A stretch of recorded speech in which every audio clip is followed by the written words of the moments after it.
My first question, Minister, for those who don't know what the purpose of the summer jobs in Ontario parks.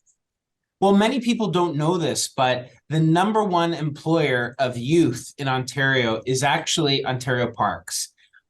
We employ over 1,600 students every summer at one of over 115 provincial parks across Ontario, operating parks.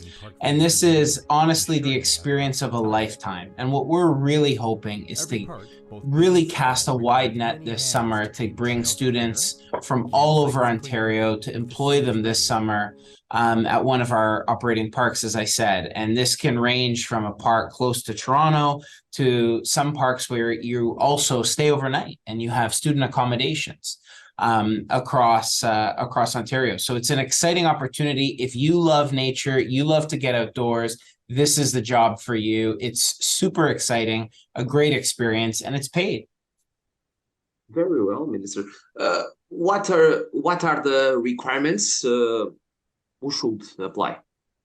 Well, you just need to be a student enrolled in a post-secondary school or high school, and you either have graduated within the last 6 months or are attending next year, and you can apply. It's really not any more complicated than that. There's a variety of opportunities from being a gate attendant, working the front gates, to being part of our discovery program where you take different groups on hikes and active outdoors. We've got students enrolled in health education, HK at university, who are doing all sorts of fitness and activity programming with parks visitors. We've got students involved running discovery programs on how to pitch up a tent for folks like my wife, who's new to camping. They can teach her how to pitch a tent. So there's so many exciting opportunities, and it's my hope that people will go online, OntarioParks.com/careers, and apply today. Minister, what is allowed in these programs? Allowed and not allowed to participants, to the people? Well, I think, if you're a student and you're interested to get outdoors this summer, this is a job for you. Apply today. Unfortunately, last summer, we didn't have enough students apply. So we had jobs that went unfilled.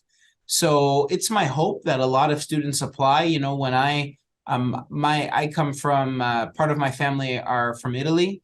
And when they came here, some of my oldest memories are going to parks for family picnics, where we brought, all sorts of home cooked stuff, and we had a big picnic with the family. And there were students there who helped us and who helped show us around. And these are some of the opportunities. My father, he took me camping in Algonquin growing up, and those are some of my fondest memories. So again, if you like the outdoors, even if you're not sure, if you just want to get an experience in the outdoors, this is a job for you. You can learn. You don't need any prior experience. You can just apply, and we'll onboard, we'll teach you, and give you an experience of a lifetime. My last question about this topic, is this just a project for the summer or not? Well, that's a great question. Really good question. Many of the students who start in the summer end up working. I was at Rideau River the other day. I think it was Rideau River, one of our parks, and the park superintendent, the most senior position in a park, I asked him, he started as a summer student. So you never know where this could end. For those who are really interested, you could end up with a lifelong career in Ontario parks. And so it's really exciting. I met a young gal who started as a student in Presqu'île. She's now working in our Ontario Parks office in Peterborough. So this is a great way to get involved with the government as well, and a great experience. So it's a really good question. The answer is there could be a whole career before you, and you didn't even know it. Very well, Minister. My last question, not about this topic, but about the announcement of the Ontario government it has approved the terms of reference for an environmental assessments for a road connecting to remote First Nations to the province border roads network. What is the main purpose of this announcement for the community? Well, it's a good question. So we know that, we have to work hard to have a cleaner environment for our children and for our grandchildren. And part of that is electrifying, taking things that we used to use coal, and electrifying the process. To do that, we need minerals, critical minerals to build the batteries. So for electric vehicles and the cars of tomorrow, we want to build them here in Ontario, and Premier Ford's done a great job. We've attracted 17 billion in investments.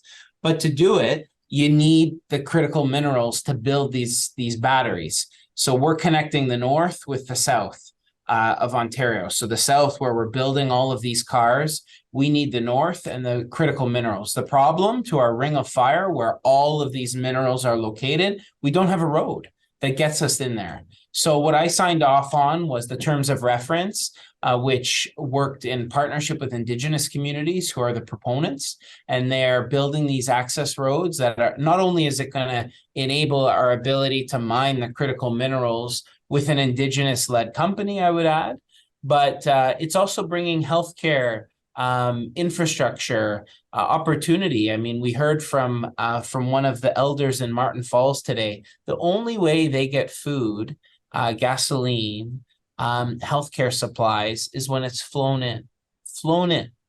Now we're providing 24/7 all year round access with roads, and it's Indigenous led. So this is an incredible opportunity for us to support jobs.